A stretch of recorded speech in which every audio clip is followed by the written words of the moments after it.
Visitez notre site web à l'adresse www.zoneparallèle.com.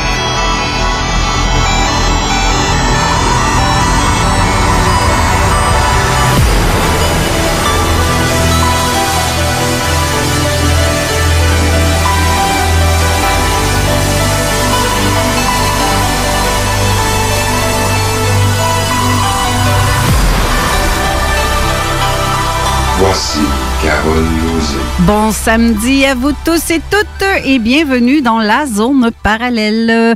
Bonjour Steve Zuniga. Bonjour Carole. Ça irait bien si ton micro aurait été monté. Bon, c'est pas grave. Bon matin. Ben, bon matin, grosse semaine. Pas pire. Ouais. Pas pire. Méchante semaine de débile, mais ça a tiré à sa fin, comme on dit. Fait que j'en ai profité pour prendre une belle marche ce matin pour m'en venir à la station. Fait que, oui, tu dois avoir des méchants mollets, toi, parce que tu pars de Québec. Oui. Ben, ça m'a pris, selon Google, ça me prenait 40 minutes à pied pour me rendre jusqu'au traversier. Je te dirais très honnêtement, ça m'a pris 30 minutes à pied pour me rendre là. J'ai sauvé un bon 10 minutes.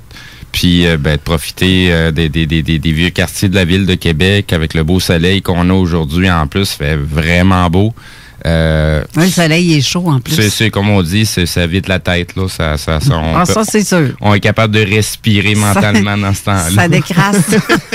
Oui, pas mal, ça décrasse. Et tu avais notre ami David qui t'a recueilli au Traversier, qui est ici en studio, parce qu'il va assister aussi à l'émission, David.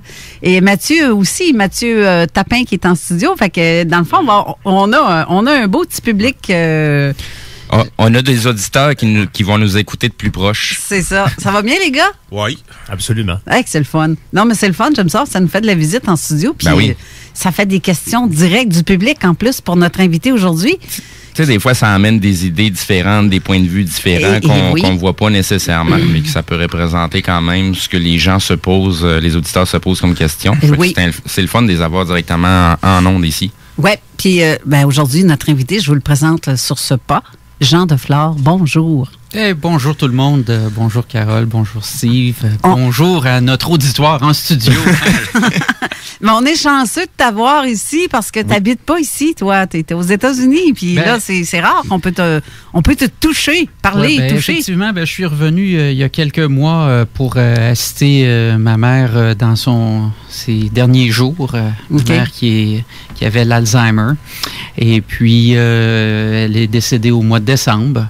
Et là, bien sûr, je suis encore à Québec parce qu'il y a toujours des choses à prendre soin, à s'occuper suite à un décès. Et puis, par la suite, je repars. C'est pas encore défini clairement où je retournerai, mais ce sera certainement à la chaleur.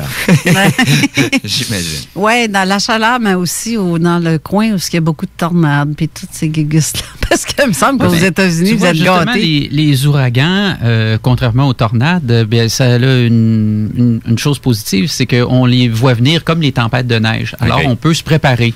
Comme la tempête à laquelle on fait face présentement avec le coronavirus, qui est un des sujets que tu m'as dit que tu voulais qu'on aborde aujourd'hui. Oui, c'est sûr. Mais oui, on ne l'a pas vu venir, celle-là. Ben oui et non.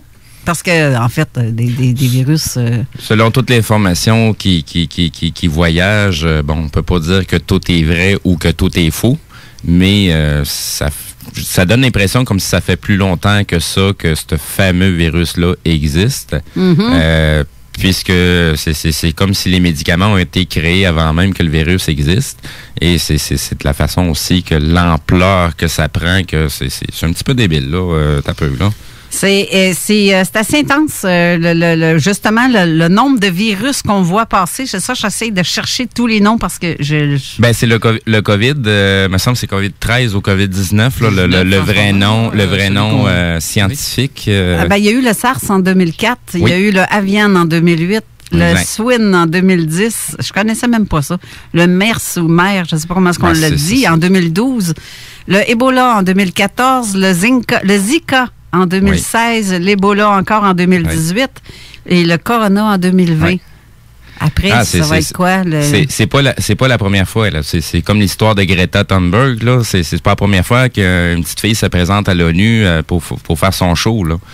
C'est simplement qu'à l'époque que c'est arrivé, l'Internet était pas aussi répandu, donc ça a passé presque sous silence à cette époque-là. Ouais. Mais ça a repopé aujourd'hui, il n'y a pas très très longtemps, quand on a commencé à voir Miss Greta, que finalement, me fait appeler de même des fois, ma Miss Greta. C'est plate, hein, mais c'est parce que moi, j'aime pas la pollution gratuite. Là. Je peux te dire qu'ils en ont même fait une télésérie pour les enfants. Pas vrai? Oui, très, très vrai. Ils en ont fait une en dessin animé avec le personnage Greta. La petite Greta dans la prairie. Oui, comme une héroïne qui s'en va combattre les problèmes climatiques. Là. OK. Elle va rester dans la maison des Ingalls. Oui, c'est ça. C'est pas le genre, oui. Hey, OK. C'est assez impressionnant, pareil, de savoir que ça va loin. C'est parce que c'est de la façon que les choses se passent, c'est parce que c'était déjà arrangé avec le gars des vues à quelque part. Sinon, comment ça se fait que les choses changent tellement vite? Je pense pas qu'une petite fille d'à peine une dizaine d'années, oui, je suis prêt à croire qu'il y a des gens intelligents, des gens qui sont très entrepreneurs, même à un très bas âge, mais de se rendre aussi loin puis d'avoir les moyens financiers pour prendre autant d'ampleur, je sais pas, là. On dit qu'elle est payée pour être là. Je sais pas si c'est vrai, là. C'est une conspiration, c'est une... Je le sais pas. Juste pour te dire, là, c'est bon, il y a peut-être des gens qui ne connaissent pas qui est M. George Soros, mais je me suis fait laisser dire que Miss Greta, c'était comme sa nièce. C'est pas vrai? C'est pas vrai? OK. Apparemment que c'est pas vrai. J'ai pas pu confirmer l'information, j'ai juste vu passer ça assez rapidement, là. Je dis apparemment que c'est pas vrai, parce qu'il y a, en partant, tout ce qui va se dire ici, aujourd'hui, en studio, là, moi, là, je sais pas. C'est des si pour moi. Non, c'est ça. Est-ce que c'est... ça veut pas... Tu sais, on a la chance que la station de radio nous laisse parler d'une émission de tous les sujets qu'on parle ici. Exact. Ça veut pas dire que la radio appuie nos dires. Non, exactement. Mais il nous laisse droit de parole. C'est un droit de parole qu'on laisse à tout le monde. On est à la même position que les auditeurs. On est là pour s'informer. Exactement. On a juste la possibilité de pouvoir contacter les gens qui peuvent nous informer, nous donner de l'information beaucoup plus précise ou nous donner des pistes d'analyse. Donc oui, on peut spéculer entre nous autres mêmes dans une conversation, mais faut toujours appuyer sur certaines choses. Puis il faut pas oublier, c'est que faut pas toujours regarder une problématique ou un sujet juste sur le sujet. Faut jamais oublier que c'est un plan d'ensemble aussi. Fait que ça, faut pas le mettre de côté. Des fois, il va se passer quelque chose à un endroit. Oh, c'est catastrophique. Mais quand tu regardes le plan d'ensemble, ça a servi à faire autre chose qu'on ne s'est pas rendu compte du tout. Oui, c'est ça. Ouais. Mais en partant, là, je vais poser la première question à notre invité Jean Delflore. C'est que qu'est-ce que et d'où vient le mot conspirationniste? Ah! Ça, la fameuse conspiration, comme on l'entend de nos jours. C'est-tu une insulte, Steve, quand on se fait dire qu'on est conspirationniste? Oui. Je pourrais quasiment te rajouter la réplique qui suit après, c'est « Donne-moi tes sources, habituellement. » Oui.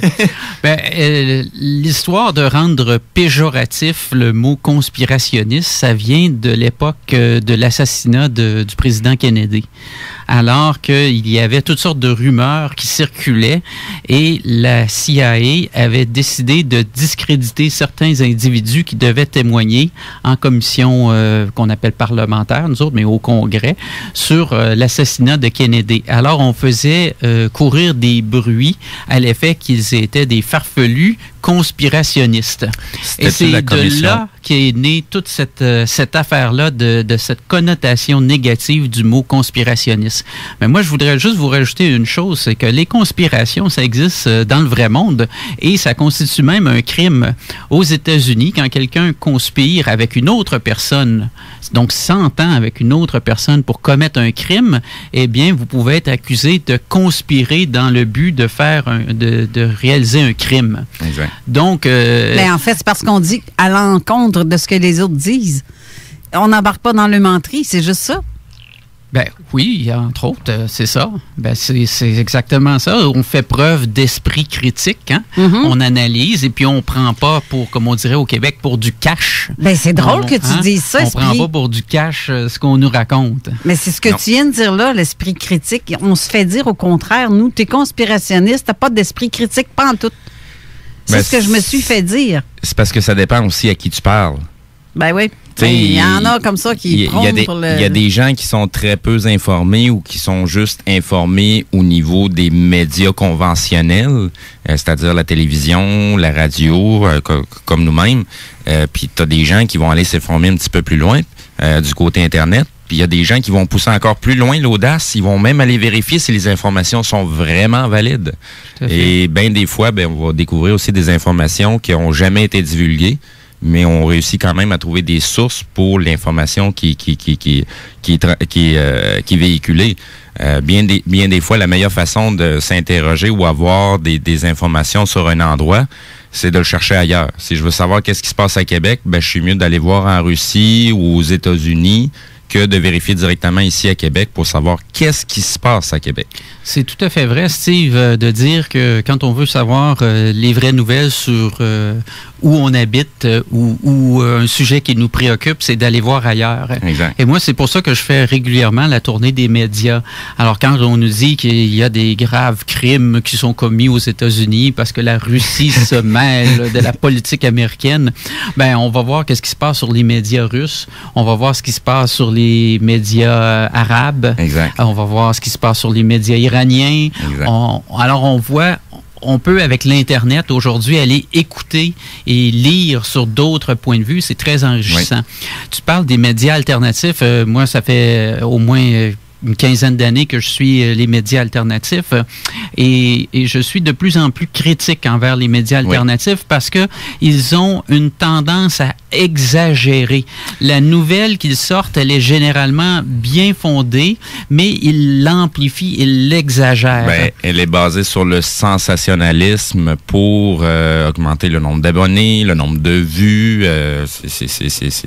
Des petites tactiques, comme qu'ils disent? Oui, exactement. C'est ça. Et moi, je pense que cette stratégie-là, elle est de deux angles.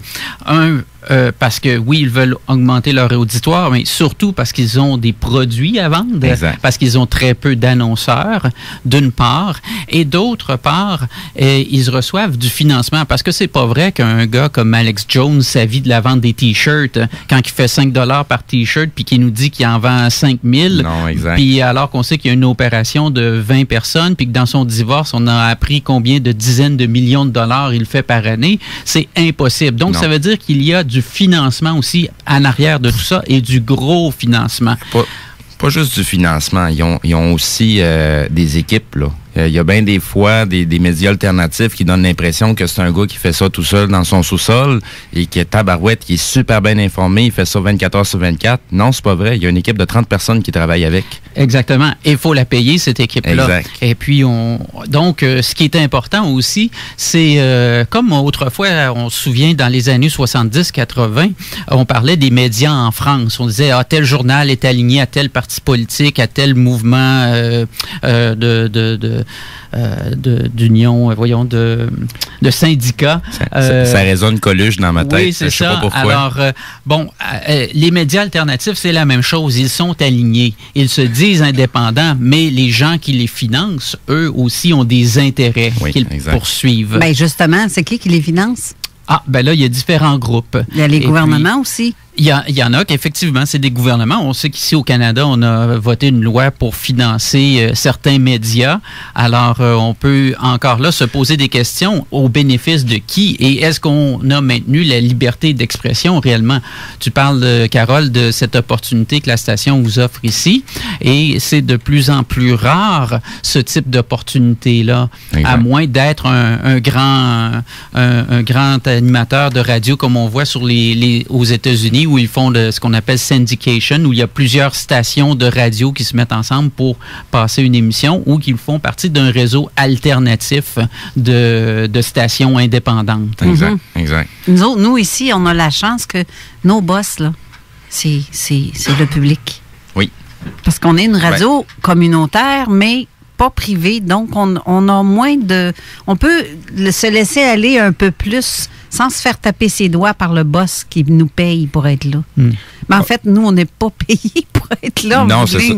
Nous, on est des bénévoles. On fait ça parce que ça nous passionne. C'est ça. Par contre, on a quand même une éthique à respecter en tant que... Ça, oui. En tant que il y a quand même une licence de radio qui a été décernée pour qu'on puisse émettre sur les ondes. Et le CRTC nous surveille exact. aussi. Exact. Il y a quand même une éthique qu'on a à respecter au niveau de la radio, même si on est des bénévoles. On fait ça de façon passionnée. Mais on a quand même des certaines règles à respecter quand même. On peut pas dire n'importe quoi. C'est tout un média de pouvoir parler au public. Là. C'est toute une responsabilité, comme j'ai déjà dit. Là. On peut pas arriver puis dire n'importe quoi puis prendre les auditeurs pour des nouilles. Mais sur ça, Steve, moi, ce que je voudrais rajouter, c'est ce que je dis souvent quand je fais des passages aux émissions de Richard Glenn que vous avez déjà reçues il y a 2 ou 3 semaines de ça. Oui, début du mois de février, je crois.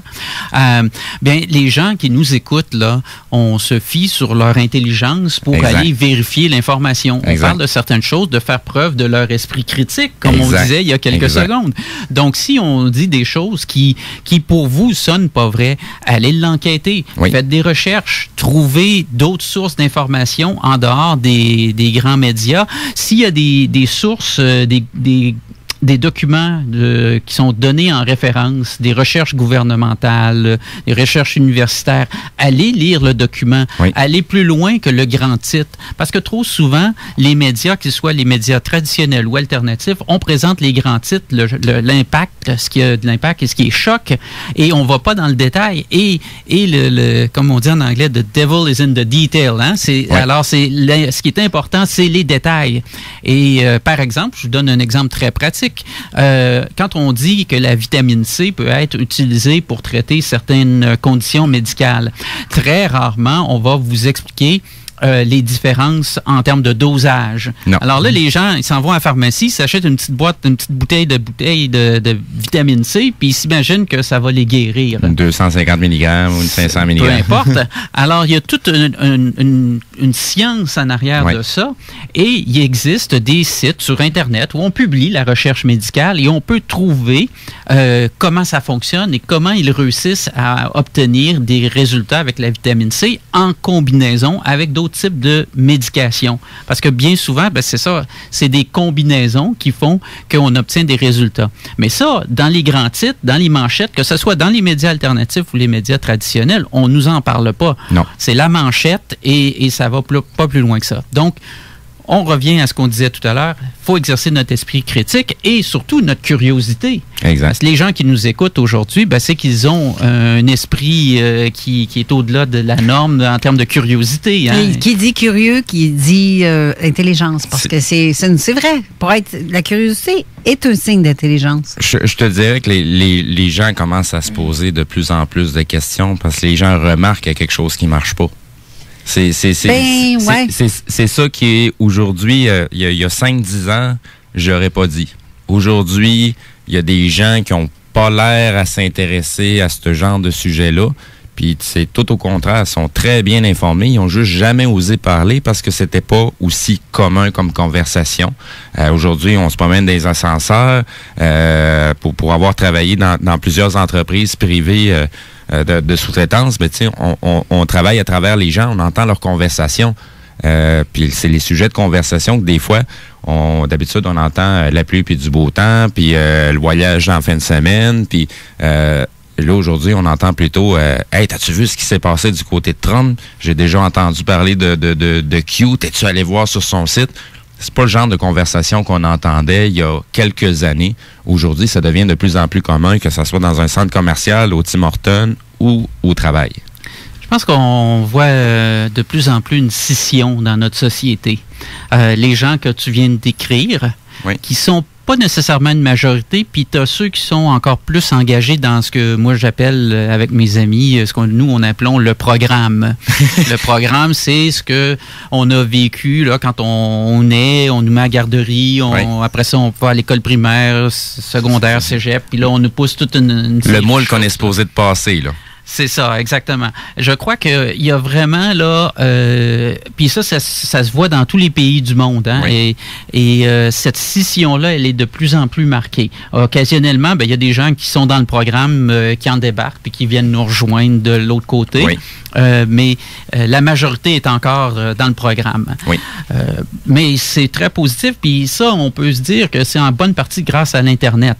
Oui. Parce qu'autrefois, il y avait des livres qu'on pouvait avoir accès, soit en librairie ou en bibliothèque, mais c'était très limité, et puis il fallait vraiment être très proactif. Aujourd'hui, oui. Tu vas sur YouTube, tu regardes une vidéo sur les soucoupes volantes, l'ésotérisme, l'histoire interdite, la médecine interdite, et puis là, subitement, on te fait toute une série de suggestions, puis là, tu peux tomber dans cette talle-là, puis partir. Parlant de livres, il y a certains livres qui sont très, très durs à retrouver, comme M. Serge Mona, pour les gens qui cherchent des sources. Serge Mona avec le protocole de Toronto, qui était une bonne information à avoir. Ce livre-là a été écrit de mémoire, me semble, dans les années 80 ou fin des années 70. Et aujourd'hui, en 2020, c'est encore de très actualité de ce qui se parle dans ce fameux livre-là, qui est quand même assez complexe à retrouver à nouveau dans nos librairies, tout simplement. Oui. Mais sais-tu que j'ai une question aussi de Denise qui nous écoute. Hey, je fais pas mes devoirs. Moi, je regarde même pas les messages. Bien, justement, avant que je le dise, qu'on le lise, oui. Qu'est-ce qu'il y a à faire pour ceux qui ont des questions? Donc, pour les gens qui veulent nous poser des questions, soit à nous, soit à notre invité, vous pouvez nous contacter via texto au 581-500-1196. Sinon, du côté de la page Facebook, donc directement en dessous de la publication de l'émission d'aujourd'hui, qui est Jean Deflore. Vous allez voir son visage qui est dans la publication. Donc, juste à poser vos questions en dessous, on va s'organiser pour les poser directement à Jean Deflore le moment opportun. Bien, comme c'est là, justement, Denise, elle te posait la question, comme la vitamine C par intraveineuse en forte dose, mais que c'est interdit au Québec, mais autorisé en Ontario. Je ne sais pas si c'est comme ça aussi aux États-Unis, mais pourquoi? Ben, écoute, ça a à voir avec tout comment la médecine est organisée aux États-Unis, en Europe, au Canada et dans chaque province. Alors, on sait que la médecine, les grands standards au Canada sont établis par le gouvernement fédéral, mais après ça, elle est administrée par les provinces. Et puis, au Québec, on a... malheureusement, il n'y a pas de concurrence en médecine. C'est très malheureux, comme on peut le constater, parce que ça fait en sorte que c'est les gens qui proposent des avenues différentes ou des solutions de pointe, ils sont souvent mis à l'écart. Et ceux qui proposent aussi des solutions de type traditionnel. Et puis là, on parle même pas de médecine alternative. Là, on peut même parler de traitement conventionnel qui était fait il y a plusieurs années. Je vous donne un exemple dans le cas de la fatigue adrénale. Il y a des médicaments qui autrefois étaient utilisés qui ont perdu la faveur des institutions et à cause de ça, ils sont plus utilisés dans aucun cas. Donc, il y a du savoir qui se perd et il y a aussi du savoir qui ne s'acquiert pas. Aux États-Unis, il y a beaucoup plus de liberté. D'ailleurs, on parle de la liberté médicale ou de la tyrannie médicale. Alors, quand on veut forcer certaines approches, comme au niveau de la vaccination, quand on veut la forcer par des lois, on parle de tyrannie médicale, alors que quand on parle d'avoir un plus grand éventail d'options, de types de traitement, on parle de liberté médicale. Aux États-Unis, ce qu'on voit en termes de médecine de pointe, elle se situe au niveau de la médecine intégrative. Qu'est-ce que la médecine intégrative? C'est la médecine d'université, comme on la pratique actuellement dans toutes les universités au Québec, en Ontario et ailleurs, mais de façon à prendre en compte tout le corps humain. Donc, vous avez mal, je sais pas moi, au foie. Ben, on va examiner toute votre corps. On ne fera pas juste focusser sur votre foie. Vous faites de l'arthrite, on ne fera pas que focusser sur votre arthrite. Mais ça, dans une approche conventionnelle, universitaire, comme la médecine qu'on la pratique en ce moment. Donc, rien d'exceptionnel, si ce n'est que de prendre du temps. Une visite chez un médecin au Québec, ça se fait en 10 minutes, si ça va bien. Des fois même en 5. Alors, là-bas, une approche intégrative, un premier rendez-vous, c'est pas rare que ça dure une soixantaine de minutes, même 90, 120 minutes, pour faire l'ensemble, la revision de ton problème de santé et de tes autres habitudes. Alors, ça, c'est une des approches. Une autre approche qui est aussi poussée et promue par des universités, mais qui est une approche différente, c'est la médecine qu'on appelle fonctionnelle. Alors, la médecine fonctionnelle, en quoi elle est différente de la médecine intégrative? C'est que la médecine fonctionnelle, elle déborde des fonctions traditionnelles universitaires pour intégrer des aspects comme la psychologie, le bien-être spirituel, et donc elle déborde de juste des fonctions du corps. Parce que qu'est-ce qu'on a découvert au cours en tout cas dans le monde contemporain, là, au cours de la centaine de dernières années, là, c'est que le mal-être spirituel ou le mal-être psychologique aussi joue une composante importante dans notre santé ou notre absence de notre mal-être de santé, là. Alors, on peut développer ou accentuer des problèmes. Exemple, les ulcères d'estomac. Bon, on sait que les ulcères d'estomac, généralement, il y a une relation avec les virus ou d'autres bébites là, qu'on a dans le ventre. Bon, alors c'est pour ça que parfois on les traite avec des antibiotiques. Mais au-delà de ça, si ton ulcère est exacerbé, si tu as des gros problèmes, le stress se jette dans ton système digestif, alors, eh bien là, il y a toute une composante, soit spirituelle, soit psychologique, qu'il faut voir en compte. Et la médecine fonctionnelle intègre aussi des aspects comme l'exercice et la méditation, toutes sortes de trucs qui sont moins populaires, si je peux dire, dans du côté de la médecine universitaire. Et pourtant, dans les universités, il y a des collèges, on enseigne encore, comme à l'Université Laval, il y a il y avait, en tout cas à l'époque, je ne sais pas si c'est encore de même, mais tout l'aspect spirituel là, pour former les prêtres, tout ça, là, au séminaire, je ne sais pas si c'est encore là, mais il y a une fonction spirituelle, il y a tout le département de psychologie, la psychiatrie, tout ça. Donc, ces éléments-là existent quand même dans nos universités, c'est juste qu'ils ne sont pas mis ensemble pour soigner les gens d'une vue globale, holistique, qu'on appelle. C'est toujours le plan d'ensemble sur lequel il faut focusser. On ne peut pas juste focusser sur un seul sujet. Non. Mais je trouve ça drôle que tu dises ça. C'est comme si tu es en train d'expliquer qu'il y a des gens scientifiques, universitaires, qui ont fini par allumer que les maladies seraient peut-être juste la conséquence et non pas la cause. Bien sûr que parfois c'est une conséquence et non pas la cause, comme tu le dis. Oui, il y a une cause, il peut y avoir une cause comme une bactérie, un virus, tout ça, mais notre état d'âme, si je peux dire, va influencer sur le développement de cette maladie-là, notre capacité à la combattre. Si on est dépressif, puis on n'a pas d'énergie, ou... le système immunitaire est beaucoup plus faible, donc beaucoup plus apte à recevoir des virus, des choses comme ça. Exactement, parce que la médecine, comme je le disais, fonctionnelle, elle tient compte aussi de l'alimentation. Oui. En médecine universitaire traditionnelle, aux États-Unis, on donne 1 heure aux médecins sur la formation, 1 heure de formation sur l'alimentation. Alors, ça nous place en contexte tout ça. J'ai une question de Marie-Josée Cyr qui demande qu'est-ce que vous entendez par le concurrence médicale? Alors, au Québec, il y a un ordre.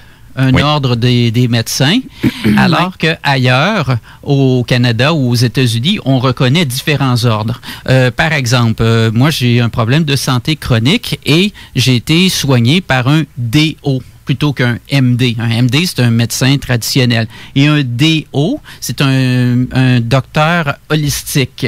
Okay. Alors, lui, il est un endocrinologue formé dans une université. C'est une université traditionnelle qui l'a formé. Donc, c'est pas un généraliste. Non.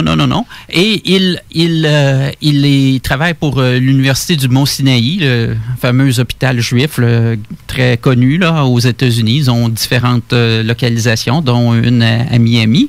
Et c'est reconnu. Donc, il y a de la compétition. Il y a différents ordres de médecins. Et ça, c'est important. Puis en plus d'avoir différents ordres de médecins, il y a aussi les naturopathes qui ont leur ordre. Alors ici au Québec, contrairement à l'Ontario, parce qu'on parlait de l'Ontario il y a quelques instants, il n'y a pas un ordre reconnu des naturopathes. Et les naturopathes jouent un rôle important. La même chose au niveau de l'alimentation. Ils ont leur propre ordre pour tout ce qui est de nous aider à nous nourrir adéquatement en fonction de notre santé et nos problèmes de santé. Alors, c'est une médecine à plusieurs volets où il y a de la concurrence. Alors qu'ici, au Québec, on a tendance à fermer le champ de la santé pour le réserver à certains groupes. Alors, il y a toutes sortes de façons dont on pourrait introduire de la concurrence, mais ça, c'est comme toute une autre discussion. Mais une chose est claire, la concurrence, c'est bon pour tout le monde. Hein? Oui. Quand on a des magasins qui s'affrontent, comme consommateur, on a des meilleurs prix. Alors, c'est la même chose en santé. S'il y a de la concurrence, on a de meilleurs résultats pour notre santé. C'est pas juste une question de dire que c'est les meilleurs quand on est les seuls. Ça, c'est de dire les meilleurs, puis il faut le prouver aussi. Exact. Ouais. Bien, sur ça, on va aller faire une petite pause publicitaire. On revient après, mais par contre, si vous avez des questions, c'est le temps. Merci, David, pour les liens que tu as mis d'ailleurs en commentaire. Et c'est en même temps aussi le lien, comme tu as mentionné, je pense que c'est un livre sur les protocoles de Toronto. Le protocole de Toronto est le fameux livre que je mentionnais, de Serge Mona. Comme là, le sujet qu'on parlait du côté médical, vous avez une certaine Guylaine Mancteau, avec Mafia Médicale, qui vous donne un peu les grandes lignes. Ça fait longtemps que ce livre-là a été écrit. Je pense que juste toi qui peux nous confirmer si ça ressemble encore à ça aujourd'hui, si tu as lu le livre. C'est encore, il y a des choses qui sont encore très valables. Oui, ça je sais. OK. Fait que restez là, on vous revient tout de suite après.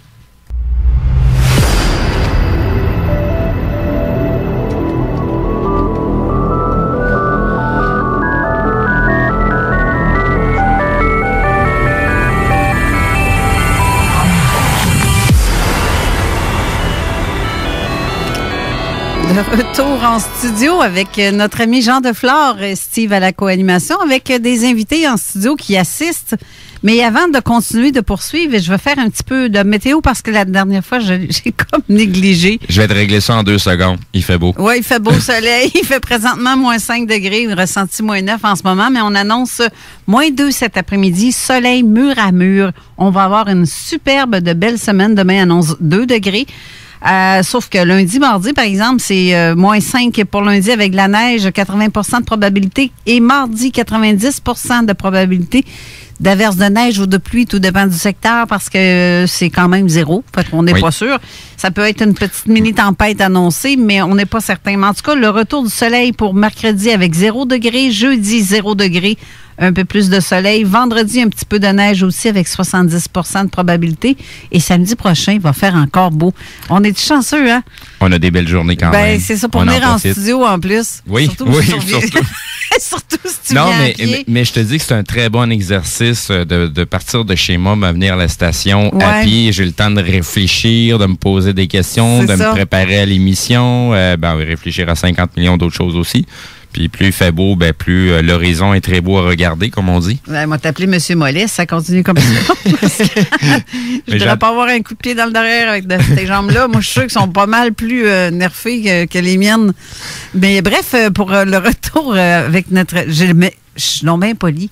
J'ai pas posé la bonne question en début d'émission à propos de notre invité. Faut dire aussi que il y a pas mal d'auditeurs qui connaissent déjà Jean Defleur. Je pense que je me suis laissé aller avec ça, le fait qu'il est déjà connu et déjà très apprécié. Oui. Donc pour les gens qui ne savent pas qui est Monsieur Jean Defleur, je crois que de mémoire, on l'a vu pour la première fois au niveau des émissions à Richard Glenn, les vidéos rendières. Effectivement, puis il est là régulièrement, souvent aussi. Oui. Puis ses émissions sont très appréciées à Richard quand Jean est là, surtout, c'est encore mieux. Il y a beaucoup d'informations pertinentes. Ben oui. Mais je pense que... Mais je vais lui poser la question directement, Jean Defleur. Qu'est-ce que tu manges en hiver? Ah oui, bon. Moi, je suis né à Québec, grandi à Québec. Après avoir fait l'université à Laval, j'ai fait un peu de commerce international, ce qui m'a amené à travailler à Cuba, en Amérique centrale, en Amérique du Sud. Et puis, j'avais même des clients à l'époque en Asie, en Afrique, et puis donc un peu partout. Et par la suite, après avoir terminé mes affaires à Cuba, parce qu'à Cuba, on aime le capital, mais on n'aime pas les capitalistes. Alors, toute belle histoire d'affaires à Cuba connaît toujours une fin tragique pour tous les gens d'affaires là-bas, que vous soyez grand ou petit. Dans notre cas, c'était petit, là. Et puis, alors, je suis parti en Floride. Et puis là, j'ai eu des contacts avec ma conjointe. J'ai été initié au monde de la lutte au blanchiment de l'argent. La lutte au blanchiment d'argent. T'es un chasseur de tête. Et au financement du terrorisme. La lutte au financement du terrorisme. Arrête donc, toi. Alors, auparavant, j'avais fait un petit peu de développement de logiciels qui m'avait valu une invitation chez Adobe à Seattle, parce qu'on avait gagné, mon entreprise, on avait gagné un prix à l'innovation technologique. Et puis, j'ai été très malade. Je pense que quelques-uns d'entre vous le savent et c'est pour ça que j'ai les connaissances de santé que j'ai. Et c'est grâce à mon implication personnelle dans ma santé que je m'en suis sorti. Puis ça va être un de nos thèmes qu'on va aborder dans les prochaines minutes. Et finalement, pour conclure sur mon introduction, alors, avec ma conjointe, on a lancé une entreprise de consultation. Elle faisait ça depuis plusieurs années. Moi, j'ai suivi ma formation et puis je suis officiellement consultant on dit spécialiste dans la lutte au blanchiment d'argent et au financement du terrorisme. Ce que ça m'a amené à être en contact avec des gens dans différents secteurs. Nous, nos clients étaient aux États-Unis, dans les Caraïbes et en Amérique du Sud, avec des opérations aussi en Amérique centrale. Et parmi nos clients, on avait des banques centrales, des agences de renseignement financiers, ensuite des services des corps policiers, du ministère de la Justice. On a formé aussi des parlementaires, des gouvernements, des premiers ministres, des ministres des Finances, etc., des fonctionnaires de haut niveau. Ça, c'est du côté gouvernemental. Et du côté privé, on a formé des gens dans des banques, des compagnies d'assurance. En fait, il y a une 50aine d'industries qui sont réglementées dans les Amériques sous le chapitre des lois de lutte au blanchiment d'argent et au financement du terrorisme. Chaque pays en a un nombre différent. Aux États-Unis, ils en ont une dizaine d'industries réglementées, mais dans d'autres pays, ils en ont jusqu'à 30. Alors, en vertu des risques que chacun des pays fait face à ces activités illicites-là, chaque pays décide de quelle industrie sera réglementée.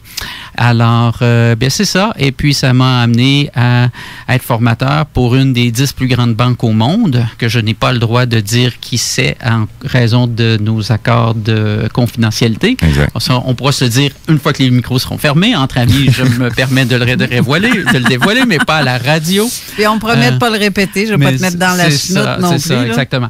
Et puis, c'est ça, en gros. Donc, le lien entre mes activités à l'exportation et ce que j'ai fait dans la lutte au blanchiment d'argent, c'est très intéressant parce que moi, j'ai vu les deux côtés de la médaille. Dans l'import-export, la réalité, c'est que pour réussir à faire de l'import-export, il y a toujours une petite dose de magouillage qui est nécessaire. Sinon, c'est impossible. Votre container, il reste pris aux douanes. Si c'est de la nourriture, le directeur du port, il s'assure que votre container reste dans le port jusqu'à temps qu'il soit plus bon, votre petit poulet. Est-ce que je suis donc surprise à ce que tu dis là? Arrête donc, toi, le magouillage. Oui. Alors, c'est un petit peu ça. On pourrait aller beaucoup plus en profondeur pendant même des heures. J'en ai pour des heures à raconter mon histoire personnelle, mes histoires. Mais en gros, c'est ça. Donc, j'ai une expérience de terrain et avec des gens qui sont vraiment mêlés à toutes ces histoires-là qu'on voit à l'actualité. Donc, c'est pas de théorie de complot, là? Non, c'est des vrais complots. Là, c'est des vrais cas que tu vois. Les Panama Papers et les autres papers dans les Caraïbes, j'ai eu des contacts directs avec des gens impliqués dans ça à différents niveaux. Donc, quand on en parle, ça, moi, je peux vous en parler là, de long et en large. Oui, je me demande juste comment ça se fait que tu n'es pas mort, qu'il t'est pas arrivé quelque chose. Ah non, parce que il y a des gens qui sont beaucoup plus à risque que moi. Moi, je suis très, très prudent. Le rôle d'un consultant, c'est intéressant. Hein? Ça s'expose beaucoup moins. C'est d'ailleurs ce que j'avais dit à ma conjointe à l'époque. C'était la 3e fois qu'elle se faisait congédier parce qu'elle refusait de faire des choses illégales, de commettre des actes illégaux pour la banque pour laquelle elle travaillait. Okay. Alors, moi, je lui ai dit, t'es trop honnête. J'ai dit, ou bien tu te décides à commettre des gestes illégaux, ou bien tu penses à faire d'autres choses. Moi, je te suggère d'être consultant. Tu leur dis qu'est-ce qu'ils ont à faire pour être en règle avec la loi, mais c'est pas toi qui le fais, alors tu es libre de tous ces problèmes-là et de toutes ces préoccupations-là. Ils peuvent-tu me faire un petit transfert, eux autres, comme ça, dans la nuit, dans mon compte privé, pour une œuvre de charité quelconque? Non, ils te le feront pas dans ton compte à toi, mais ils le feront probablement dans ta grande banque préférée, parce que depuis l'automne dernier, la Fed, la Banque centrale américaine, fait ce qu'on appelle des repos, R-E-P-O, qui sont des transferts de milliards de dollars qui ont été faits depuis la fin de l'été dernier pour faire en sorte de maintenir les banques à flot, parce qu'il y a des manques de liquidité importantes dans le système bancaire aux États-Unis. Es-tu en train de nous dire que les US sont en chenoute? Hey, attends un peu, là. Je pense que cette loi-là aussi, elle a passé au Canada, pas cette année, mais il y a 2 ans, ou l'année passée de mémoire, ça passait totalement sous silence parce qu'on était préoccupé par autre chose de beaucoup plus important. Ben, tu vois, Steve, le Canada appartient aux États-Unis, le savais-tu? Pas nécessairement, je dirais plus l'Angleterre. Là. Est-ce que tu penses... Oh, c'est ça que j'aurais pensé. Est-ce que tu es au courant de ce que je viens de te dire là? Vas-y, élabore. On va voir. Le côté monétaire, l'argent américain, l'argent canadien, en fait. Oui, la face de la reine dessus, là. Oui. Mais il y a bien des affaires, il y a des lois, il y a des... je ne vais pas extrapoler trop là-dessus, là, parce que je ne suis pas une spécialiste là-dedans, mais je l'ai vu, par contre, qu'il y a des lois, il y a des trucs qui appartiennent vraiment aux États-Unis, mais qui fait en sorte que, je sais pas, le Canada, on est comme son petit chien de poche, là. En fait, on est dans un monde qui est interrelié, hein? Ouais. Les deux, vous avez un peu raison, puis un peu tard. Steve a raison de dire qu'on a encore de grands liens avec l'Angleterre, entre autres à travers de sociétés qui sont propriétés de la famille royale. Exact. Et ça, souvent, on l'oublie, mais ils ont beaucoup de compagnies qui ont soit des droits miniers, des droits forestiers, etc. Les terres du séminaire qui appartiennent en réalité à la reine. Bon. Il y a toutes sortes de terres comme ça et des droits minéraux, etc., qui appartiennent encore à la famille royale. On entend très peu parler, mais c'est des choses qui existent.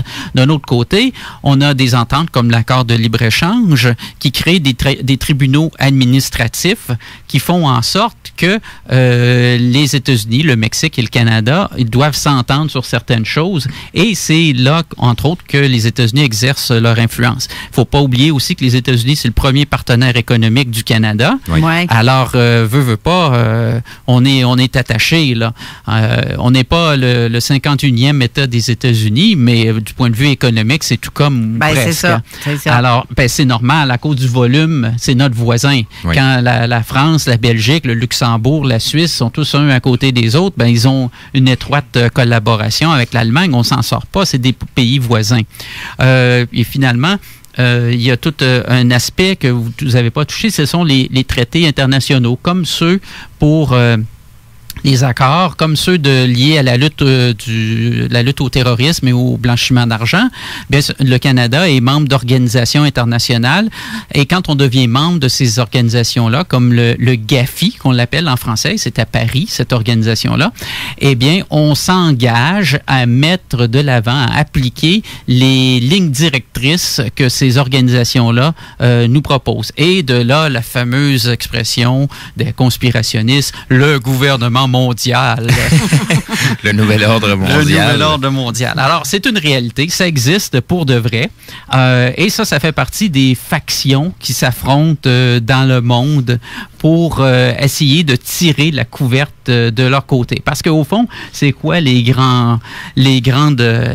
grand jeu de théâtre qui se joue devant nous? Ben, ce sont des groupes d'élite, des gens, des multimilliardaires. Il y a une université en Suisse qui a fait un inventaire où ils en ont identifié 1300.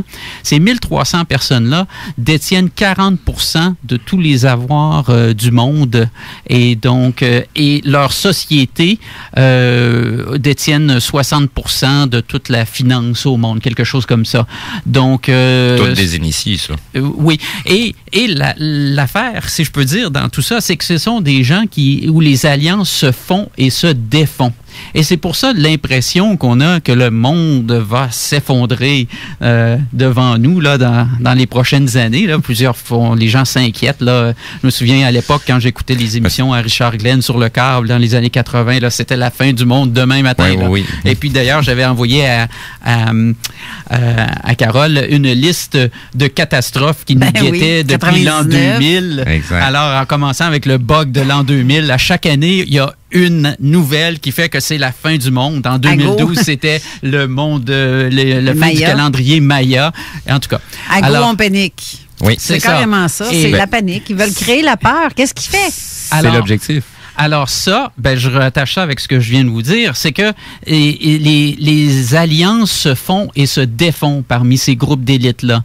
Et il y en a 3 grands groupes, mais les gens, en fonction de leur intérêt économique, mais surtout leurs intérêts familiaux. Parce que qu'est-ce qui compte pour quelqu'un qui est archi-riche, qui a tout l'argent du monde? C'est le futur. C'est contrôler le futur. C'est leur descendance. Oui. Qui sont les 3 grands groupes que tu dis? Bon, moi, je les définirais comme, de façon simpliste, les technocrates, les nationalistes et les globalistes. Ça, c'est une vision très, très, très simpliste. Et à l'intérieur de ça, on se promène d'un groupe à l'autre en fonction de nos intérêts. Ça, c'est les grands groupes. Mais dans le groupe, il y a quand même des factions, des familles différentes qui œuvrent dans la même idéologie, mais qui a de certains détails. C'est pas la même idéologie non plus. Exactement. Et puis, pendant 1 an, 2 ans, 5 ans, des technocrates et des globalistes peuvent être alliés contre des nationalistes, et après ça, des nationalistes peuvent s'acoquiner avec des technocrates ou des globalistes pour une autre période pour faire avancer d'autres projets. Alors, pour eux, c'est comme je le disais, c'est le futur ce qui est important, parce que la plupart de ces gens-là, ils sont très spirituels. Oui. Eh bien, oui. Ils ne sont pas juste dans l'argent. Et plusieurs croient à la réincarnation. Oui. Et ils croient à la réincarnation dans leur lignée familiale. Exact.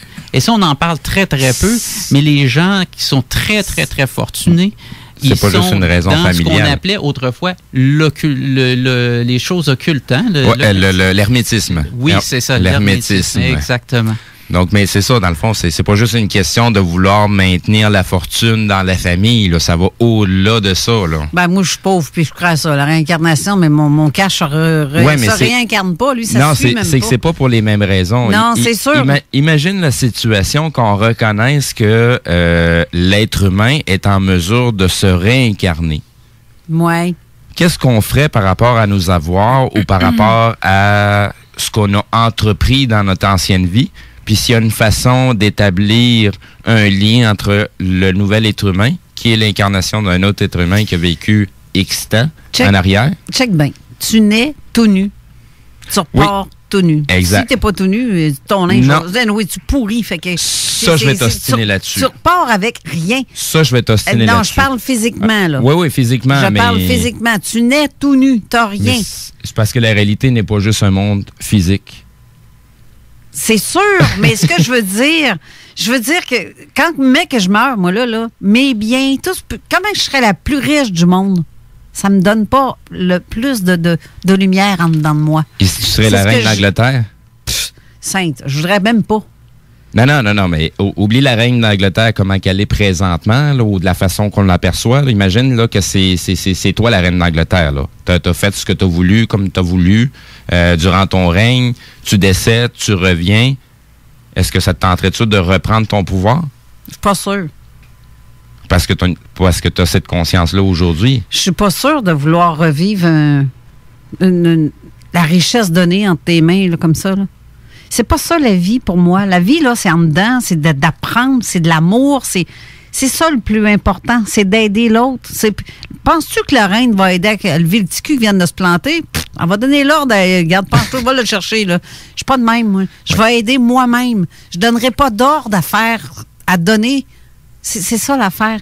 C'est ça l'histoire de... Pour moi, la vie, c'est ça. Et le respect de tout aussi. Pour que ça soit de la fleur que qui pousse en avant. Quand même que c'est une pissenlit. C'est une belle fleur, pareil. Oui, c'est vrai que ça vient poche. Ton gazon est rendu jaune. C'est parce que c'est juste de ça, là. Ouais, mais je veux dire... Pose-toi la question pourquoi on appelle ça pissenlit. Anciennement, un médicament pour de la pisse chaude. Infusion de pissenlit. Tu veux dire quoi, là?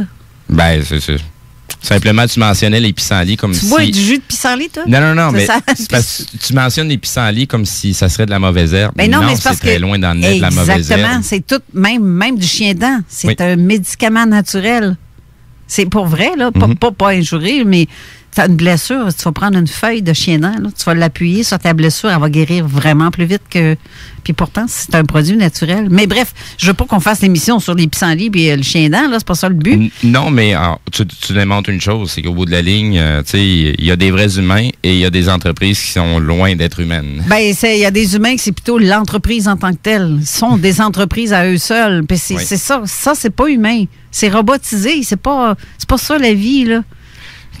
Question comme ça, Jean Deflore, parce que je viens de mentionner que les entreprises sont loin d'être humaines. As-tu remarqué que dans les 5 à 10 dernières années, comment que les entreprises se sont humanisées avec des émotions et à quel point l'être humain s'est déshumanisé dans la façon de travailler avec les autres? Oui, c'est intéressant parce que on voit l'émergence d'entreprises avec un but social. Exact. Hein? Je ne crois pas qu'on en ait beaucoup au Québec, mais cependant, on en a un qui est un peu l'ancêtre de ça, c'est le Mouvement Desjardins. On est à Lévis, le siège social du Mouvement Desjardins, et c'était, avant toute chose, à l'origine, une entreprise qui avait pour but d'offrir l'accès au système financier avec des valeurs humaines. Bon, on sait que ça a changé avec le temps, que Desjardins ressemble de plus en plus à une banque, mais ça, il y a des questions aussi d'ordre législatif. Oui. Tout n'est pas la faute de Desjardins. Les gens souvent blâment Desjardins pour qu'est-ce qu'ils sont devenus, mais les lois font en sorte qu'ils forcent toutes les entreprises financières à être dans le même moule. Exact. Alors ça, il faut être prudent. Ce n'est pas toujours la faute de l'entreprise. Mais on a vu effectivement l'émergence d'entreprises sociales. Et ça, c'est très intéressant. Et puis, oui, ça rejoint un petit peu ce qu'on disait au départ, c'est qu'il y a comme une scission. Hein. Moi, c'est ce que je vois dans la population. Des gens qui sont de plus en plus dans le programme, puis il y a d'autres personnes qui sont dans la conscience. C'est un peu le point que je marque, c'est que moi, je suis rendu dans la quarantaine. De plus en plus, j'ai l'impression de vivre dans un monde à l'envers. Totalement à l'envers. D'où le point que je te mentionne. Les entreprises s'humanisent et l'humain qui y travaille, il devient de moins en moins humain dans sa façon de fonctionner. On fonctionne plutôt comme des robots, comme un engrenage. Peut-être parce qu'on veut standardiser les tâches pour laisser place à la robotisation. Oui. Parce qu'il ne faut pas se le cacher. Pour pouvoir faire la place aux robots, eh bien, ça prend absolument une standardisation impeccable. Exact. Parce qu'un robot, ça fonctionne avec des lignes de code et c'est quand même limité. Et n'oublions pas que l'intelligence artificielle, ce n'est rien d'autre que des lignes de code. Exactement. Et ça, c'est pas divin, là, l'intelligence artificielle. Non. Pour les gens qui connaissent un peu c'est quoi de la programmation orientée objet, ce ne sont que des objets qui interagissent entre eux autres et se posent des questions entre eux autres pour en arriver avec un ensemble de réponses et de possibilités, tout simplement. Tout à fait. Alors, durant la pause, on a un de nos collègues ici de l'auditoire qui avait amené un sujet intéressant. Justement, c'est ça que je voulais faire. Je trouverais ça le fun qu'on l'aborde parce que c'est comme la suite de ce qu'on avait. Ouais. On avait mis la table sur la santé, puis il nous a raconté une petite histoire personnelle, puis je pense que ça nous permettrait d'aller plus loin. Oui, Mathieu, j'aimerais ça que tu dises, justement, approche-toi du micro. Okay. J'aimerais ça que tu dises, tu poses la question justement à Jean de ce que tu dis, parce que tu as soulevé un point intéressant aussi. Donc, oui, c'est qu'en 2015, j'étais tombé malade, comme tu sais, avec mon pied. Mm-hmm. Puis Jean, il parlait de se prendre se prendre en main. Se prendre en main, oui. C'est que j'avais parti mon groupe Facebook parce que j'étais en dépression majeure. Ça, c'était dû à ta maladie? Oui, c'était dû à la maladie. Puis à un moment donné, je suis pas capable de m'exprimer, pas capable de m'affirmer. OK. À un moment donné, il y en a un qui me dit « Prends sur toi. Affirme-toi. S'il est pour te chercher, s'il commence à te chercher, réplique, gêne-toi pas. » Ça fait 3 ans et demi. Puis j'ai mon groupe 4 ans au mois de novembre de cette année. OK. Puis comme je disais, quand tu m'avais invité au mois de janvier, mon estime de soi, elle a augmenté juste pour une simple invitation. OK. Tu sais, je me dis, c'est souvent des choses bien banales. Mais dans le fond, c'est parce que, est-ce que tu as été suivi par un psychologue? Non. Je dis que non. À l'enfant Jésus, si j'ai vu un psychologue pour l'équivalent de 2 fois pour un maximum de 20 minutes. Oh. En 3 mois. Aïe, aïe. Mais pourquoi c'est si difficile que ça? C'est si difficile que ça, oui. C'est que je disais tout le temps. Les listes d'attente sont longues. Extrêmement longues. C'est parce qu'il manque de psychologue? Ou j'ai l'impression qu'il y a un manque à quelque part, puis le temps alloué à chaque personne, c'est extrêmement limité. OK. Puis j'ai été transféré de novembre 2015 à février 2016 à l'IRDPQ pour une réadaptation. Quand j'allais voir la psychologue, oui, ça t'a fait 1 heure, sauf qu'elle cassait le souhait. Ah, ben, regardons ça. Je suis sorti, quand j'ai eu mon congé d'hôpital officiel, j'ai dit, j'aimerais ça le revoir. Je me suis fait répondre, mets-toi sa liste d'attente, 12 à 18 mois minimum d'attente. Ben voyons donc, t'as le temps de faire des niaiseries. À moins que tu aies des circonstances atténuantes ça va accélérer le process dans la liste d'attente. Sinon, t'embarques en bas de l'échelle. Qu'est-ce que tu penses de ça, Jean? Moi, je trouve que c'est un beau témoignage parce que c'est représentatif de ce qu'on voit. Oui. Tu vois, Steve, tu dis oui. Moi aussi, de mon côté, j'ai des gens dans mon entourage qui ont eu à consulter. C'est le même type de résultat qu'ils ont eu. Il existe des ressources exactement pour des cas extrêmes. Ma mère, en fin de vie, elle a eu droit à ces ressources-là. Okay. Mais justement, faut être soit suicidaire en fin de vie, quelque chose d'extrême. Mais quelqu'un qui a une blessure, comme Mathieu, et que ça affecte tout quand on est blessé. Oui, tantôt, je parlais holistique, l'ensemble.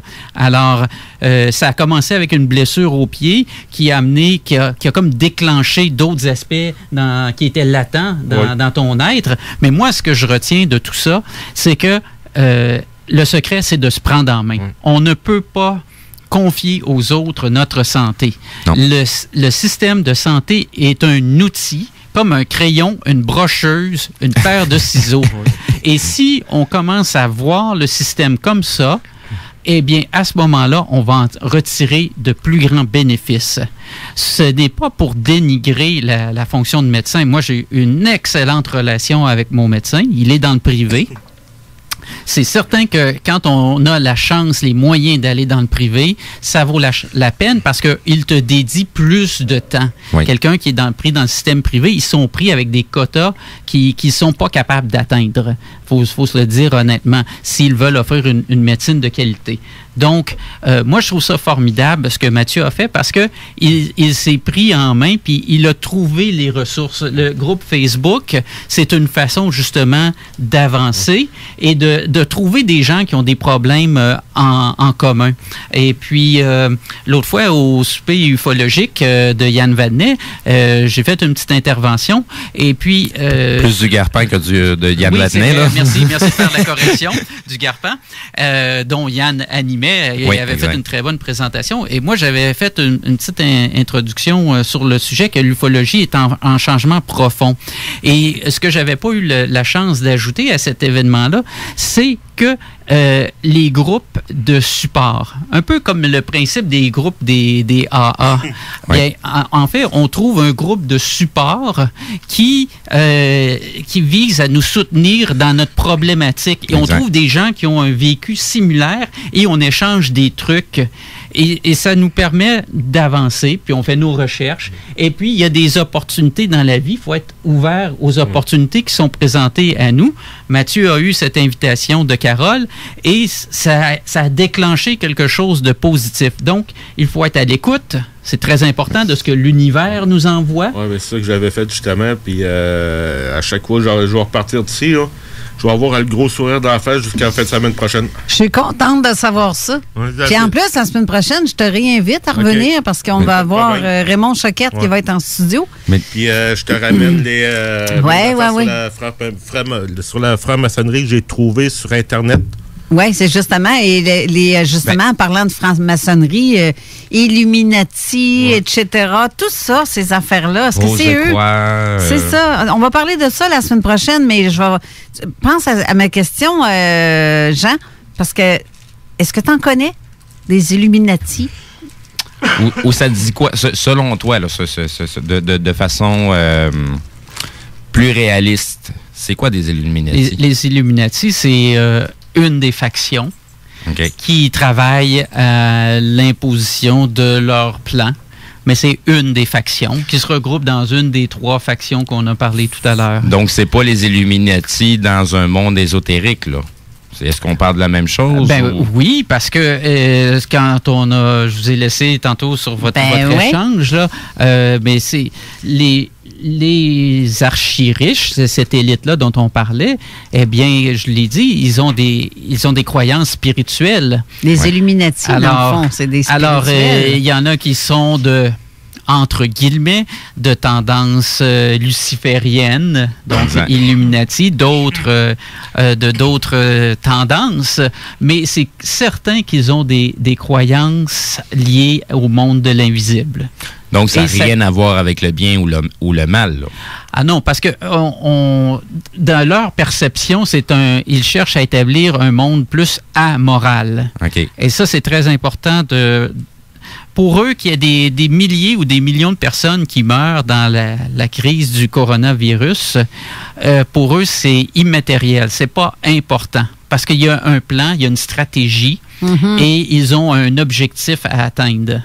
Alors, et comme la plupart croient à la réincarnation et croient à la réincarnation dans leur propre lignée, par des rituels, donc ils sont confiants de leur plan. Donc, ils avancent dans leur plan. Okay. Ben, je regarde Denise qui dit que cette gang-là se réincarne justement pour garder le pouvoir. Elle n'a pas tort, hein? Attends un peu, là. Il y a de quoi de popper qui vient de me popper dans la tête, là. Parce que là, je suis désolé, les auditeurs, j'ai un petit peu de la misère à faire ma job de prendre les questions. C'est plus Carole qui est en train de le faire présentement. Fait que je vais juste répéter rapidement pour les questions via texto. Envoyez-nous ça au 581-500-1196. Sinon, du côté Facebook, juste en dessous de la publication de l'émission d'aujourd'hui.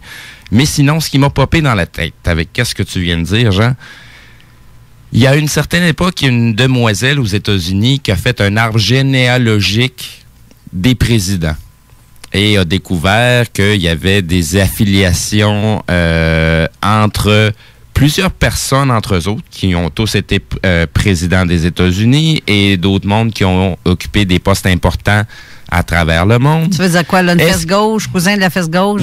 Oui. Est-ce qu'au bout de la ligne, c'est un tableau pour nous montrer les réincarnations? Parce que là, je peux pas croire comment que dans l'affirmation, dans ce qui a été apporté par cette demoiselle-là, on va présenter, mettons, un Barack Obama qui serait comme le 28e cousin germain de la fesse droite d'un tel. Est-ce qu'on est en train de parler de la réincarnation? On est en train de nous le montrer sans nous dire que c'est ça. Bien, check bien ça, Steve. On va avoir quelques secondes de pause et on va avoir la réponse de Jean tout de suite après.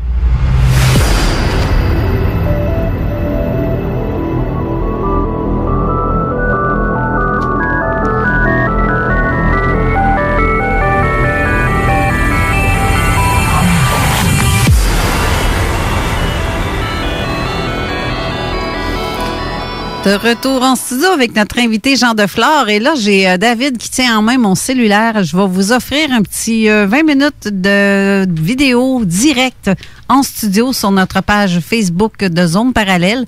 L'émission va être transmise en direct pour 20 minutes à peu près jusqu'à la prochaine pause. Alors, je vous salue tous ceux qui nous regardent présentement en ondes directes sur Facebook. Vu qu'on va être live, je vais juste lancer un petit message à Guillaume. Oui. Je fais ma job, je mets mon verre dans le porte-verre. Dans le petit cop.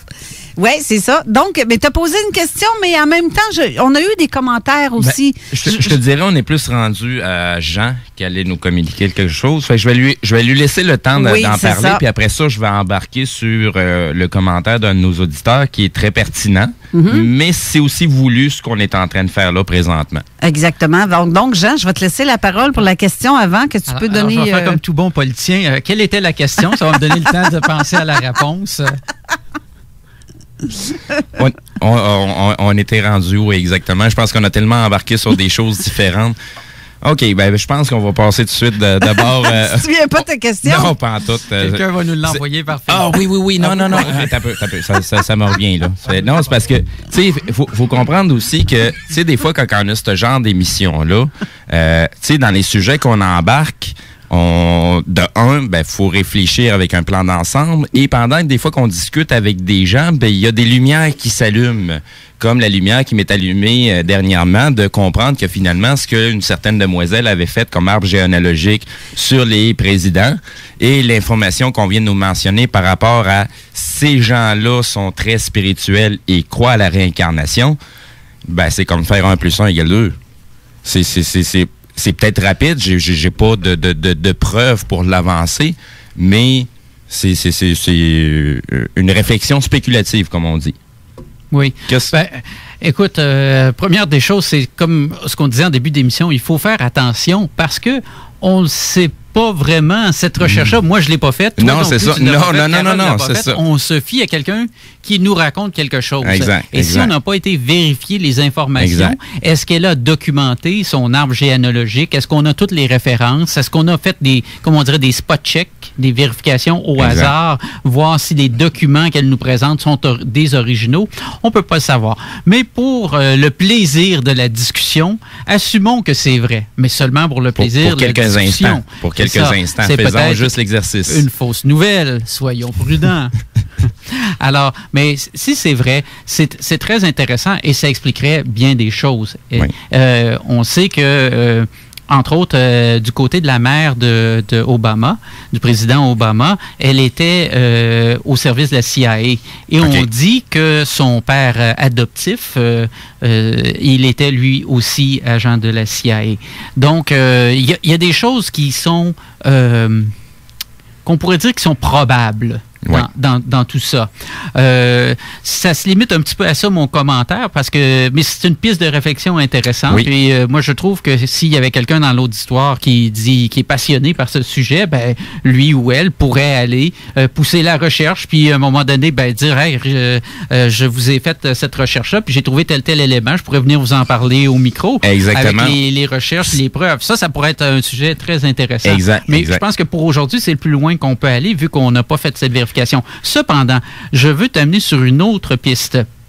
À Netflix, il y a une émission qui s'appelle Carbone modifié, hein? Okay. Qui est une série où on implante dans une cervicale, dans la colonne vertébrale, un microprocesseur qui enregistre toute ta vie. Eh bien, et puis là, quand on décède, ils prennent le petit appareil puis ils le mettent dans un autre corps et qui grandit en laboratoire et tout ça. Bon, qu'est-ce qu'on a entendu parler il y a 2 ou 3 ans? C'était le Russe qui cherchait justement un chercheur russe qui avait dit que dans les 5 à 10 ans, il serait en mesure de télécharger. Eux autres, ils disent la conscience. Oui. C'est un grand mot. Ils disent télécharger la conscience des gens, des archi-riches, et de l'enregistrer et de l'associer à un hologramme dans une première phase et dans une deuxième phase de la mettre dans un corps artificiel. Oui.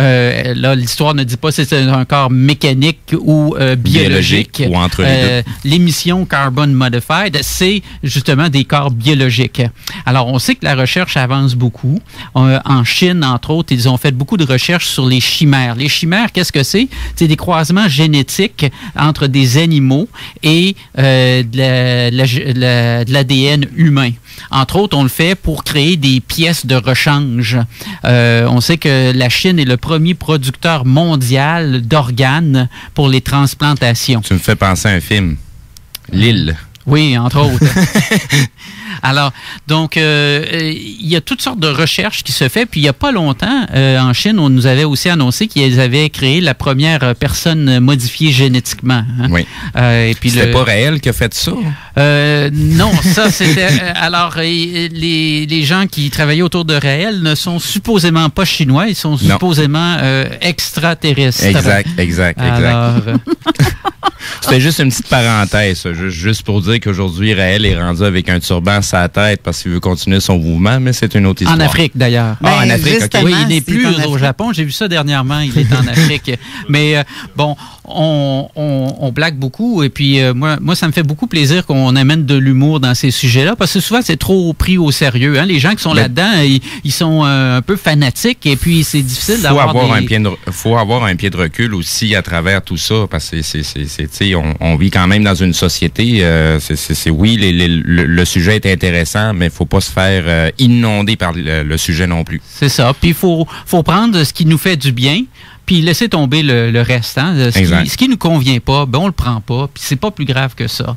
Et puis, ce qui est important, c'est de faire notre cheminement spirituel. Moi, c'est ce que je crois. C'est d'être à l'écoute. À l'écoute de ce qui nous vient, soit dans le monde physique, le monde matériel, ou même dans le monde de l'esprit, dans le monde spirituel. Alors, quand on fait cette démarche-là, je pense qu'on est en bonne voie de s'accomplir et d'avoir une belle vie et de ne pas être pris pour se réincarner dans une structure qui ne nous plaît pas, comme disait Carole tout à l'heure. Sur ça, je vais revenir un petit peu à un de nos commentaires d'un de nos auditeurs. Oui, justement, j'allais te dire, on va parler de ça, mais tu vois, tu lis dans ma tête. Oui, ben c'est pour ça qu'on travaille ensemble. On a des atomes crochus. Non, c'est ça. Donc, un de nos auditeurs qui nous a fait remarquer la remarque, tu sais, par rapport à notre sujet d'aujourd'hui. Effectivement, on n'est pas nécessairement en train de parler d'ufologie ou de fantômes. Par contre, je peux vous confirmer qu'on est dans un monde parallèle. Ça, c'est une évidence. Mais exactement. Donc, je voudrais juste mentionner à cet auditeur-là et tous les auditeurs qui se posent le même genre de questions. Faut comprendre que des fois, il faut établir un contexte. Et dans ce cas-ci, on établit un contexte avec Jean Deflore, où c'est une personne qui travaille à un peu séparer l'ivraie du blé. Donc, le vrai du faux. Et comme notre passion est les sujets paranormaux et ufologiques, je vais te poser directement la question qui sort hors de contexte, mais vu que l'auditeur nous mentionne ce commentaire-là, je vais la poser maintenant. Que penses-tu de l'idée que le monde ufologique ou paranormal qu'on nous présente ne serait simplement qu'un leurre? C'est une bonne question parce que longtemps, on a nié cet univers-là. Hein? Exact. Les gouvernements, dans le courant du 20e siècle, les gouvernements occidentaux, ont déployé des efforts considérables pour ridiculiser et discréditer les gens qui s'intéressaient à ces sujets-là. Exact. Mais c'est drôlement intéressant parce que en parallèle, qu'est-ce qu'on apprend alors qu'il y a de la déclassification, que des documents sont rendus publics parce que ça fait plus de 50 ans ou 75 ans qu'ils ne sont plus classifiés secrets. Alors, qu'est-ce qu'on apprend grâce à des projets comme Black Box Project aux États-Unis, qui est un gars qui est super dynamique, qui fait des requêtes d'accès à l'information. Il met la main sur des documents où on parle de projets comme les projets MKUltra, comme des projets où il y avait, vous savez, le film qu'ils ont fait avec George Clooney là, sur le remote viewing, qui on parle les hommes qui parlent aux chèvres. Là, oui, la chef du président. Qui était sur le remote viewing. Oui, exact. Alors, et puis, évidemment, sans parler de tous les projets comme Blue Book que Alan Hynek avait dirigé, où on mettait de côté certains témoignages et on ne les mettait pas dans le rapport officiel. Exact. Alors, donc, c'est très intéressant. Moi, mon analyse personnelle, et puis je trouve intéressant, tantôt tu as dit quelque chose, c'est que, dans le fond, moi, ce que je vous présente, c'est mon cheminement personnel. Exact. J'ai un petit canal sur Telegram. Les gens qui ont Telegram, c'est Je vais aller poster le lien pour... Et là, je mets des petites choses sur mes lectures. C'est généralement en anglais, malheureusement, parce que je lis surtout en anglais. Mais il y a des traducteurs maintenant sur l'Internet, c'est facile. Et c'est un cheminement. Alors moi, ce que je vous partage, c'est mon cheminement. Je vous dis pas de me croire, j'essaie pas de vous embrigader, j'ai pas de secte, j'ai pas d'organisation, j'ai rien à vous vendre. Alors, c'est juste pour le plaisir de partager avec vous mon expérience de vie. Exact. Et puis, donc, pour revenir à ta question, bien, c'est clair qu'on vit une transition. On vit une grande pièce de théâtre parce que pendant le 20e siècle, on a voulu nous faire croire qu'il y avait un système puis toute une façon de faire les choses et puis on est dedans. Mais qu'est-ce qu'on voit actuellement, surtout depuis en fait, tout ça a commencé à être renversé avec l'assassinat de Kennedy. Oui. Ça s'est accéléré avec le 11 septembre 2001 et là, la crise du coronavirus, moi, je crois qu'avant toute chose, c'est pour pousser un autre bout du changement. Les élites qui s'affrontent, il y a une grosse guerre des élites, une guerre qui n'est pas nécessairement kinétique. Kinétique qui veut dire qu'on lance des bombes, bien qu'à certains endroits, on en lance, encore en Syrie et ailleurs. Pas mal de tests. C'est avant tout une guerre de désinformation, une guerre d'information. C'est pour ça qu'on a l'émission InfoWar avec Alex Jones. Alors...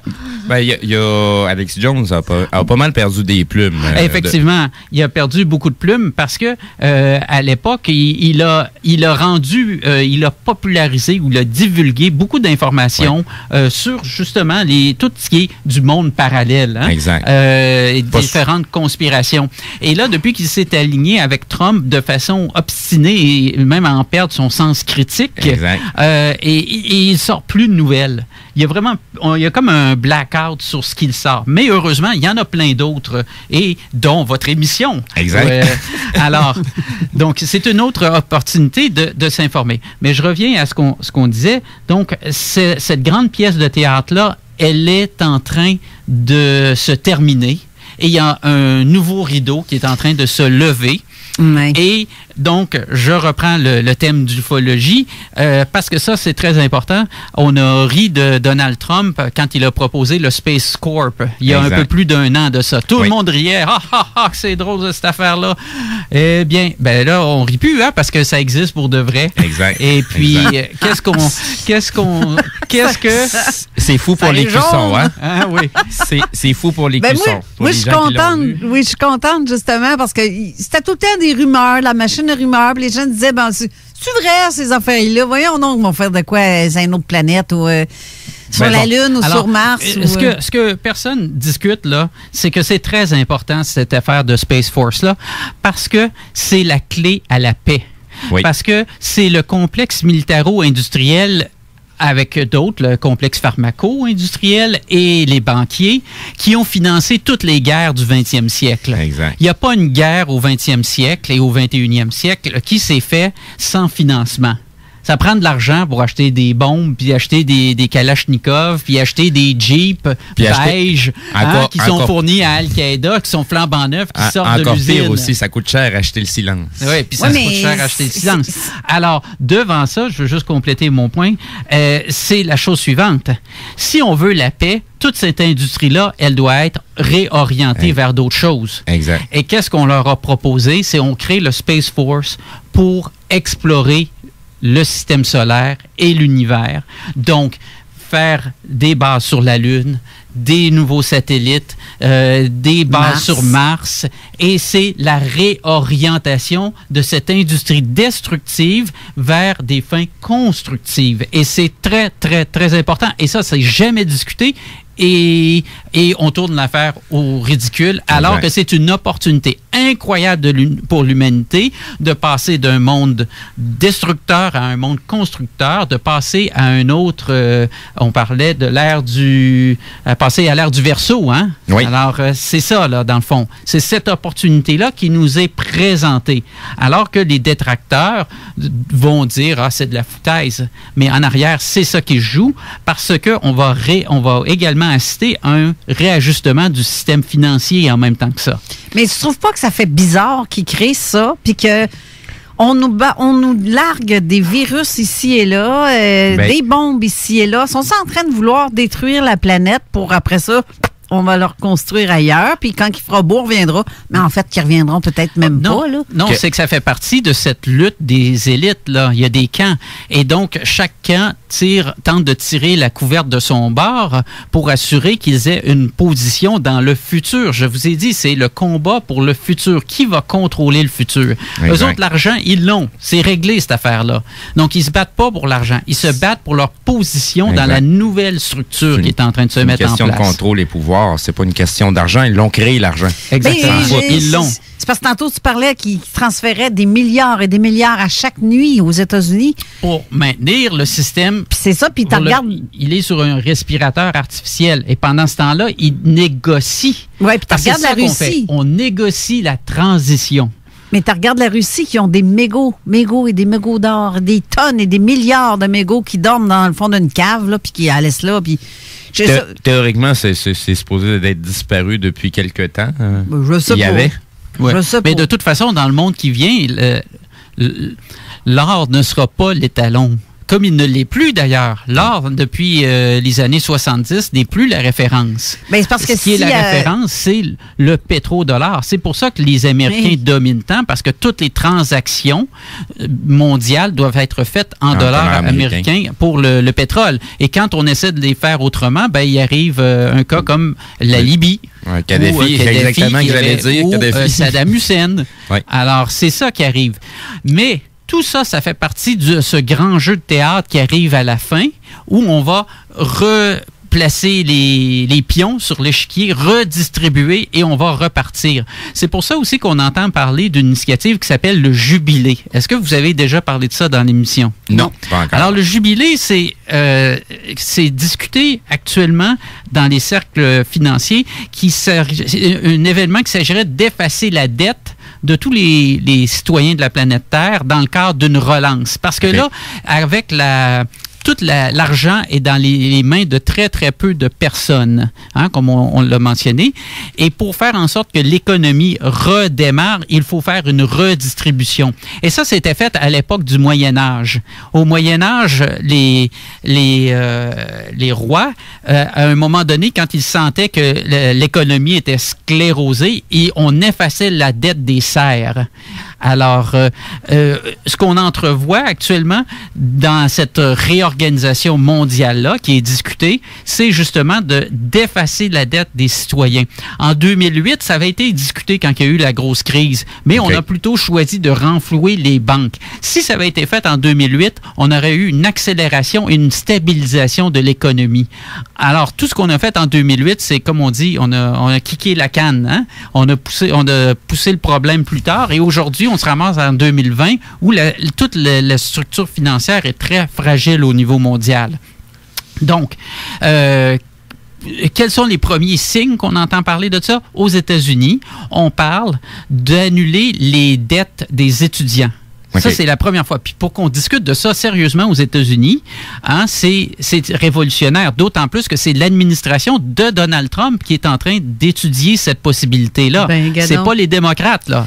C'est Donald Trump et son équipe, parce qu'au fond, Donald Trump, il n'est pas plus républicain, là, faut pas se le cacher. Là.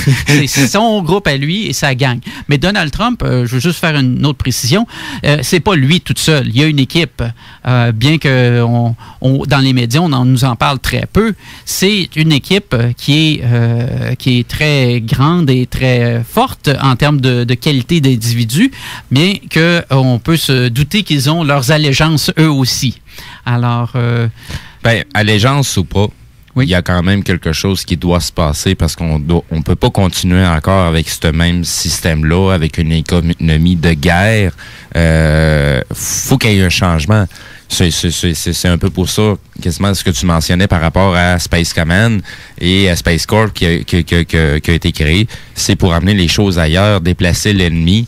Tu sais, à quel point ces gens-là sont un petit peu débiles. Tu parlais tout à l'heure sur la divulgation de certains documents qui ça fait plus de 50 ans. Il y a des informations qui ont été divulguées.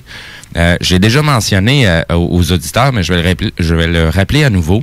À une certaine époque, je crois que les États-Unis ou la CIA voulaient envahir Cuba pour les raisons qu'on connaît à cette époque-là.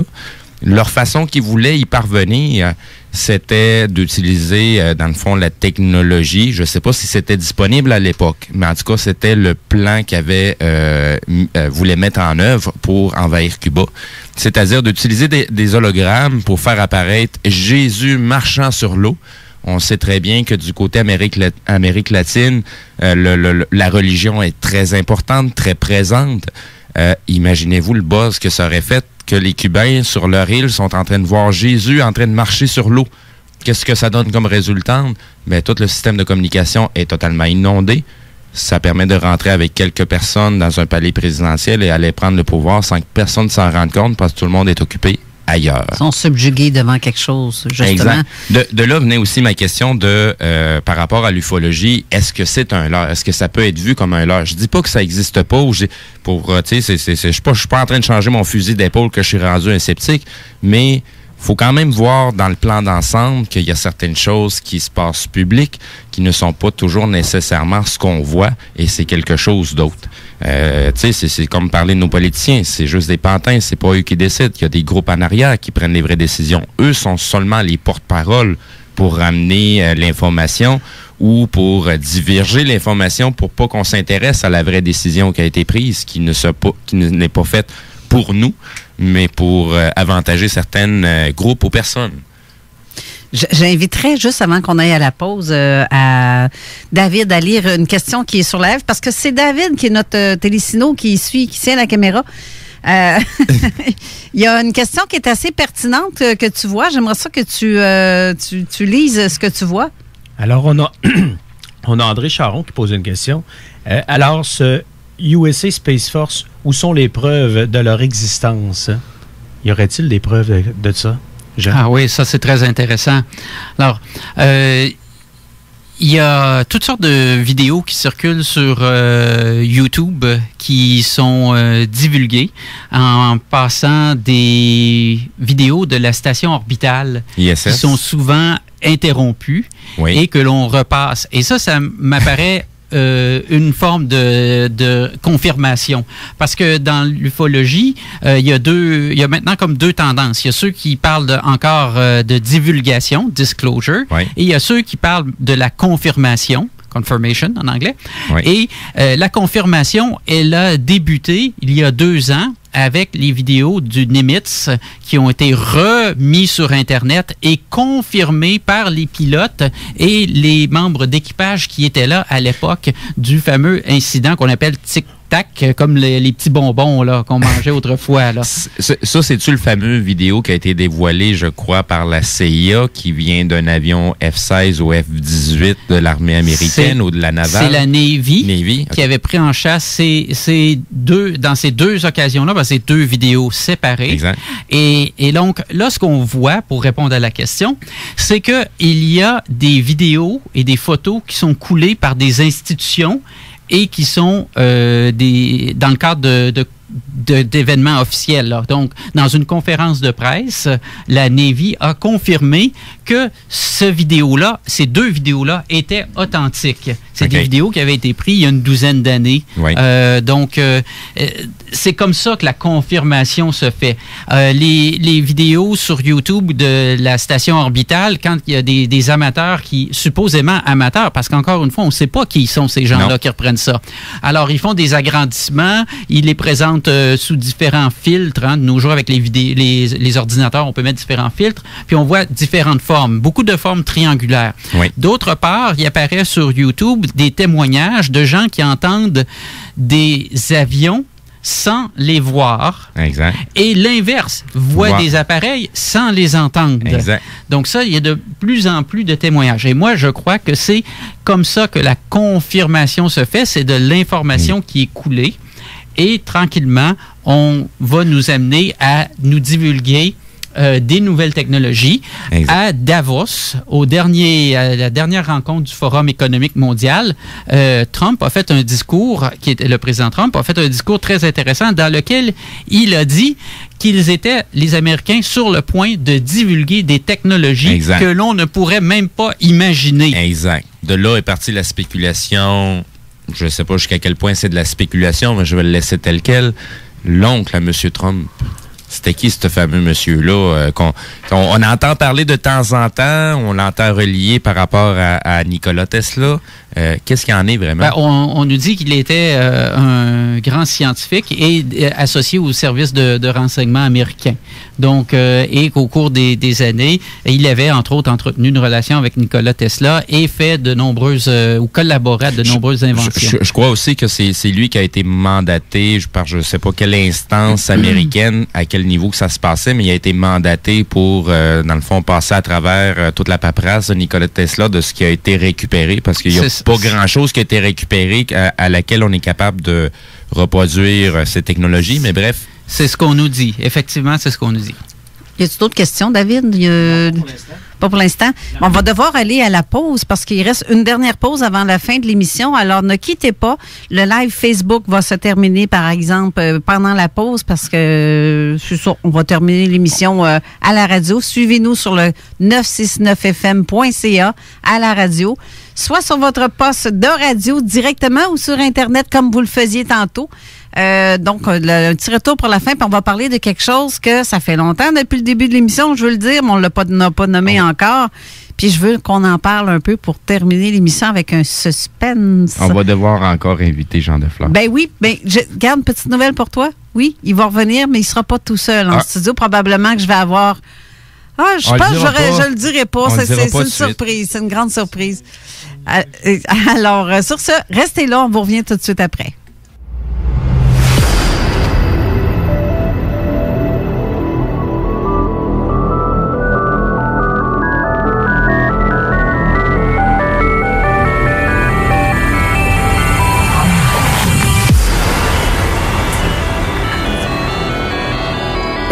De retour en ondes, justement, j'ai un petit téléphone qui est rentré, Steve.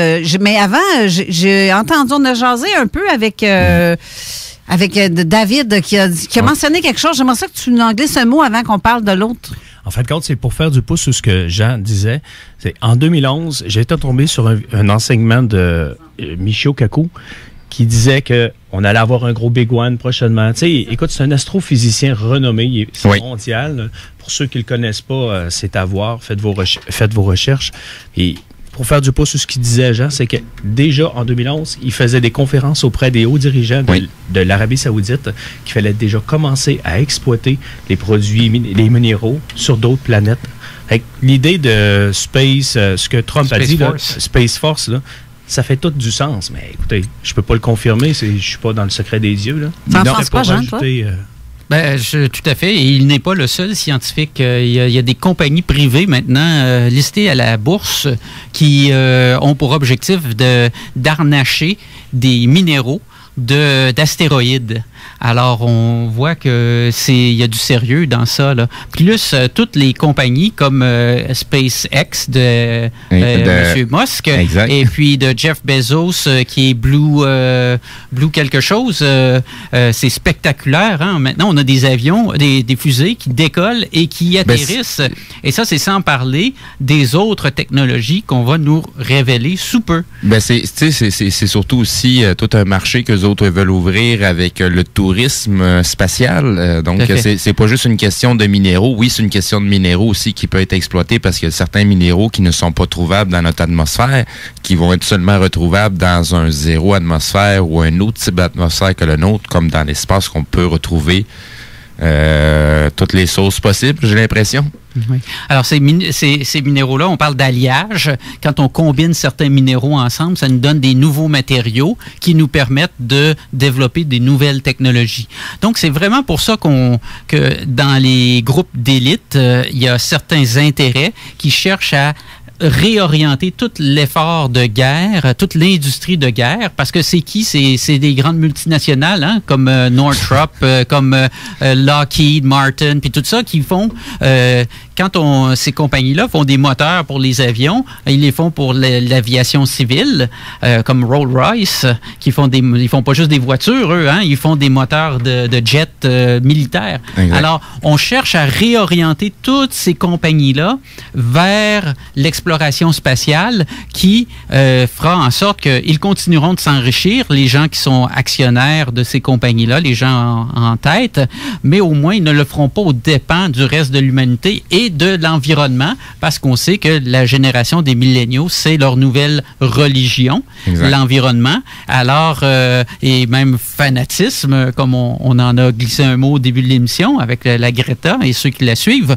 Tout le monde veut respirer de l'air pur, tout le monde veut boire de l'eau propre. Alors, puis on espère tous qu'ils arrêteront bientôt de nous épandre des choses sur la tête.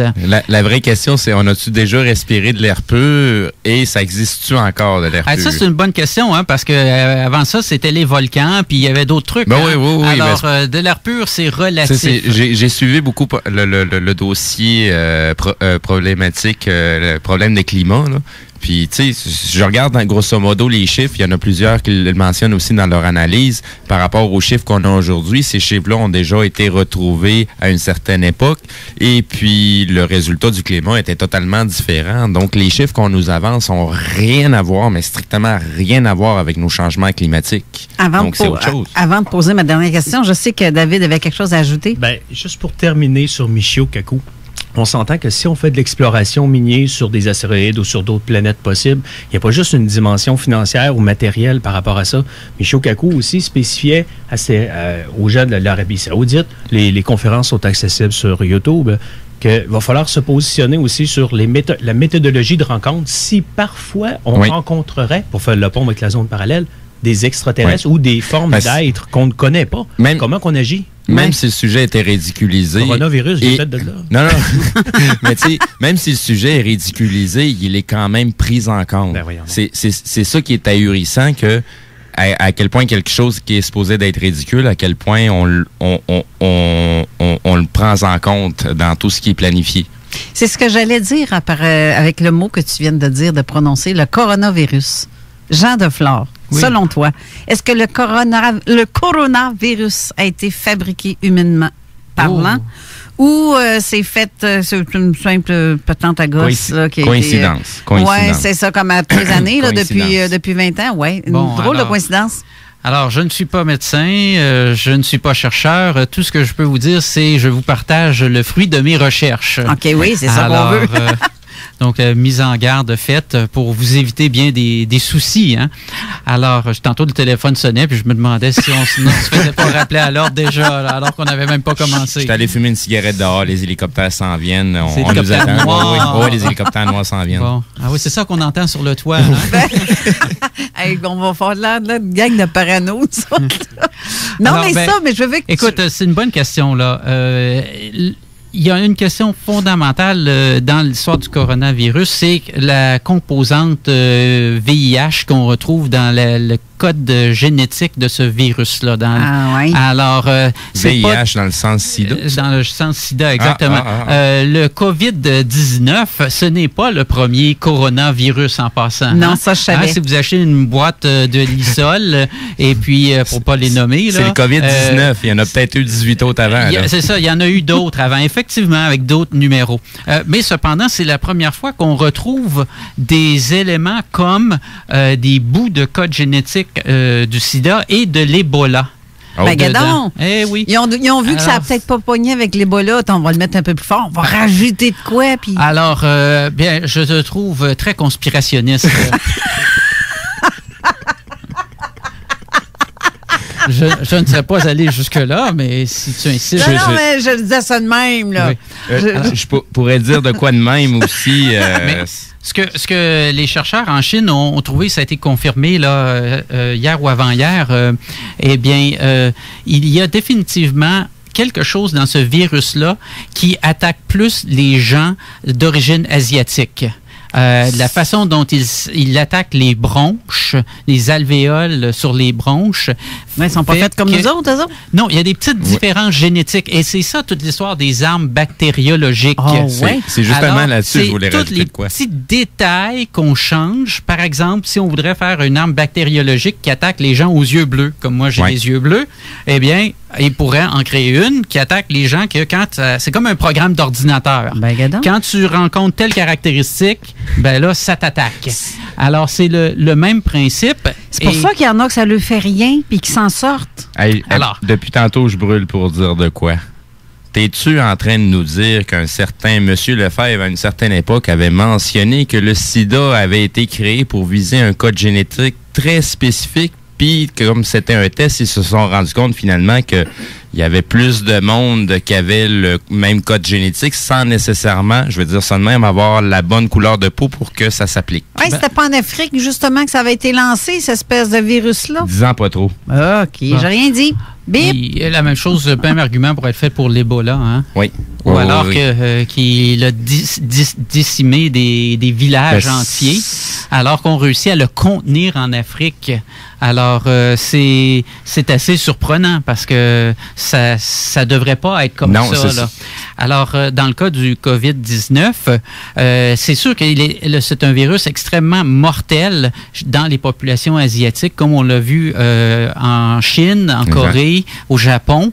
Mais il y a des choses très intéressantes. Déjà, on voit que ce qu'ils ont trouvé en Italie et en Iran, il y a déjà une mutation. Et c'est normal. Les mutations de virus on va appeler ça de grippe, là, pour simplifier là, le langage, c'est normal qu'il y ait une mutation. Plus le temps passe, plus il y a des mutations. Et les mutations ne sont pas toujours dangereuses. Il y a des fois, c'est positif. Le virus perd de sa force, si je peux dire, pour mettre en danger notre santé. Il ne faut pas perdre de vue que dans le cas du coronavirus, 4 personnes sur 5 qui en sont affectées le combattent avec leur système immunitaire. Donc, tantôt, en début d'émission, on parlait de l'importance de la santé, de se prendre en main et surtout de s'assurer d'être en bonne forme, donc d'avoir un bon système immunitaire. Les gens qui ont des problèmes de santé chronique, comme moi, ben, c'est sûr qu'on a des préoccupations. Donc, qu'est-ce qu'on fait? Ben, on augmente nos doses de vitamines, on choisit les bonnes vitamines, on réduit nos contacts sociaux, on a des activités d'hygiène, des plus... Oui, c'est l'expert là, que j'ai... Oui, c'est ça. J'ai oublié de fermer mon téléphone. Il y avait une petite musique de expert en arrière-plan. C'était quasiment à propos. Alors, donc les gens qui n'ont pas une santé super, ben on doit être un peu plus prudent. Les personnes âgées aussi. Et c'est pour ça que, comme à Seattle, en ce moment, il y a une éclosion dans un foyer pour personnes âgées. Et là, ils ont vraiment perdu le contrôle parce que ça a été mal fait dès le départ. Oui. c'est sérieux, l'affaire du coronavirus, mais il ne faut pas prendre panique.